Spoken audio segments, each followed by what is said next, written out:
It's time now for Morning Rounds with CBS News Chief Medical Correspondent Dr. John LaPook and CBS News contributor Dr. Holly Phillips. First up, new research finds prostate cancer screenings are falling after the release of new guidelines in 2012.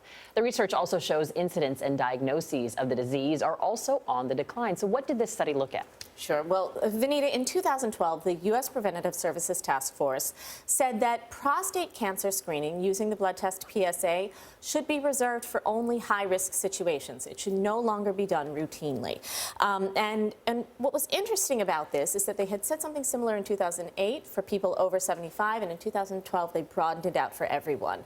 In accordance with those guidelines, we saw prostate cancer screening start to drop. So if you look, in 2008, 41% of men were being screened. In 2010, it was down to 38%, and in 2013, now only 31% of men are being screened. And not surprisingly, along with this, the number of men being diagnosed with prostate cancer is also falling, almost certainly because they're not being screened. If you don't look for it, you won't find it. Yeah. So should we be concerned about this decrease, John? Well, that's the big question. I mean, we're not diagnosing them, but presumably they still have the prostate cancer. Now, what happens to those people? Well, 80% of men who are diagnosed with prostate cancer end up dying from something else.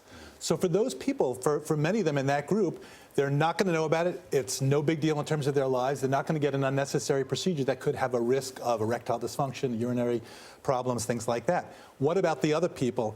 The other people who potentially could go on to die of prostate cancer, now you're not finding them. And the fear is that they could go on to develop prostate cancer, never be treated, and die from it.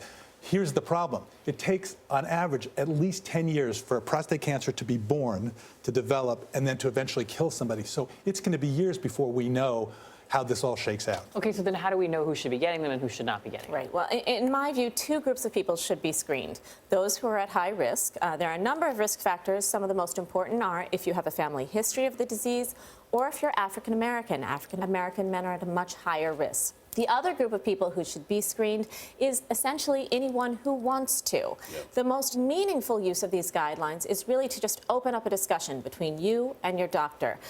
Talk about your risk factors, talk about how you live your life and the way you want to be screened. If you feel that that's right for you, then you should be able to have it. All right, another study suggests a good breakfast could bring students good grades. Researchers at Cardiff University in Wales studied 5,000 children aged 9 to 11 from more than 100 schools. They found students who ate a healthy breakfast were twice as likely to get above average grades on their standardized tests compared to those who did not. I'm not surprised generally about the result, but I mean, it's a big difference. It is. You know, for a while we've talked about how breakfast helps kids with their memory and their concentration. This study focused on specifically how it can help them academically. I like to look at it in a big picture. We know kids get to school really early, and maybe this can encourage schools or public policy to provide breakfast for kids. You know, and there is a movement towards that, not just giving it to a cafeteria for the poor kids, where they're stigmatized to participate, but also have it actually in the classroom. So everybody's getting it and there's no stigma. It would also seem like perhaps the household where they make time to have breakfast, to have a healthy breakfast, there's some other variables that could affect testing as well. Yep. All right, finally, research shows good manners could have important effects on our health.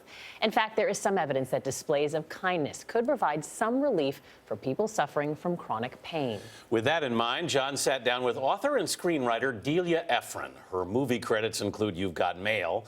Ephron's recently re-released book, Do I Have to Say Hello? Aunt Delia's Manners Quiz helps parents and kids alike brush up on their etiquette.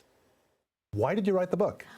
I wrote the book because I went to pick up my 8-year-old nephew at the airport, and the first words out of his mouth were, "Take me to the baseball card store, Aunt Delia."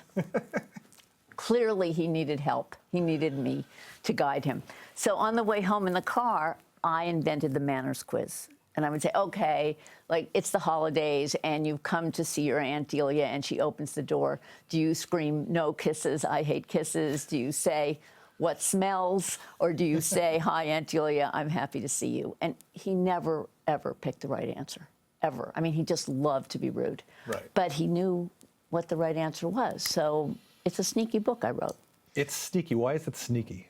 because you get to pick the wrong answer all the time and laugh hysterically, but you sort of learn what the right answer is. And I actually was speaking to my psychiatrist friend last night, and he was explaining that this is what role-playing is. And psychiatrists know this, that you have role-playing that's important in developing cognitive behavior and in learning how to react to certain situations. So you're actually having an opportunity to sit down and have the conversation about manners before you might, sort of just never even mention it. Well, there are all sorts of things that are tricky to teach, like how do you get a present and that you don't like, right? I mean, what do you say? Do you say, I hate this and throw it down and open the next present? Or do you say, thank you very much? And that opens a whole conversation with your parents about, this thing about being polite and being kind to someone else. And lying. Well, it's a white lie. When is it okay to lie? When is it okay to lie? I mean, I think that these manner subjects bring up all sorts of things about life and how to behave in a more decent, kind way. For more of that interview, visit cbsthismorning.com. I love those drawings by Edward Corrin, right?